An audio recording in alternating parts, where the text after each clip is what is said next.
ভালো করেছে।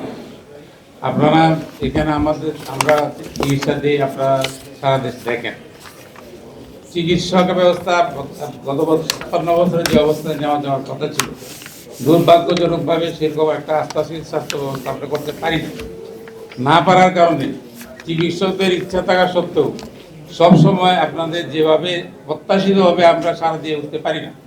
এটি রোগীরা বলবো যে, এবং সমাজের লোকেরা বলবো, আপনাদের প্রতি অনুরোধ থাকে যদি চিকিৎসকরা অনিরাপদ থাকে, তারা যদি মানসিকভাবে সবসময় একটা প্যানিকের মধ্যে ভয়ের মধ্যে থাকে, এই অবস্থায় কিন্তু চিকিৎসা দেওয়া তার পক্ষে কঠিন।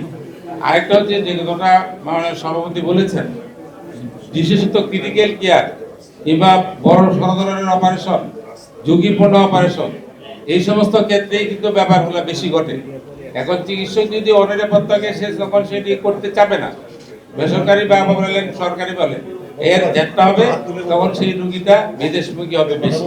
আপনারা এই দিকটা খেয়াল রাখবেন এবং চিকিৎসকরা যাতে নিরাপদে কাজ করতে পারে, মেহরবানি করে জনসচেতনতাতে আপনাদেরকে সহযোগিতা করেন। ইনশাল্লাহ আমরা চিকিৎসকরা প্রতিশ্রুতিবদ্ধ আপনাদেরকে সেবা দেওয়ার জন্য। ধন্যবাদ।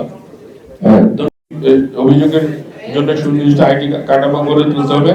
অস্ট্রেলিয়া, যুক্তরাজ্য, চীন, ভারত সহ বিভিন্ন দেশে চিকিৎসা সুরক্ষা আইন বলবৎ রয়েছে। বাংলাদেশের চিকিৎসক স্বাস্থ্যকর্মী চিকিৎসা সুরক্ষা আইন বলবৎ এখন সময়ের দাবি এবং তা বাস্তবায়ন করতে হবে। রোগীর মৃত্যুর জন্য বা জটিলতা নিয়ে অভিযোগ থাকলে তার সহিংসতার মাধ্যমে নয়, তদন্ত কমিটির মাধ্যমে নিষ্পত্তি সুনির্দিষ্ট আইনি কাঠামো গড়ে তুলতে হবে। সর্বোপরি হাসপাতাল ও চিকিৎসকদের প্রতি সহিংসতা রোধে গণমাধ্যম, সামাজিক যোগাযোগ মাধ্যম সমূহে ব্যাপক জনসচেতনতা কার্যকর পরিচালনা করতে হবে, যাতে চিকিৎসকদের প্রতি জনগণের আস্থা আরো সুদৃঢ় হয়। ধন্যবাদ সবাইকে। আর কারো কোনো বক্তব্য? জি, অনির্দিষ্ট না বলবা। আচ্ছা, এটাই যায় যেমন না, এটা তো ধরেন বর্তমান বাংলাদেশের প্রেক্ষাপটে যে শয্যা সংখ্যা আছে, এটা কিন্তু অপ্রতুল, এটা কিন্তু সাফিসিয়েন্ট না।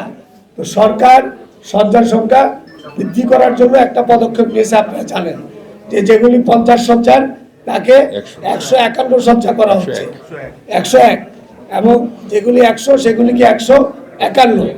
তো কাজেই এই পদক্ষেপ অত্যন্ত ভালো পদক্ষেপ, কিন্তু অ্যাট দ্য সেম টাইম আমরা যেটা সরকারকে বলছি, শুধু শয্যার সংখ্যা বাড়ালে হবে না, শয্যার সাথে এই শয্যায় যারা কাজ করবে, চিকিৎসক, স্বাস্থ্যকর্মী, আপনার আর কি বলে ডায়াগনস্টিক ফ্যাসিলিটিস, প্রতিটা জায়গায় অ্যাড্রেস করতে হবে। না হলে কিন্তু আপনি যেটা বলেছেন ঠিক একই অবস্থা হবে। শুধু শয্যার সংখ্যা বাড়িয়ে আপনার স্বাস্থ্য সংস্থার সমস্যার সমাধান করা যাবে না। কমিশনের সাথে আলাপ হয়েছে, আমাদের ডিসি সাহেবের আলাপ হয়েছে, ওনারা যথাযথ পদক্ষেপ নেবেন। আমাদের সেক্রেটারি স্যার আইজি মহোদয়ের সাথে আলাপ হয়েছে এবং ওনারা আশ্বাস দিয়েছেন যত তাড়াতাড়ি সম্ভব দোষীদের।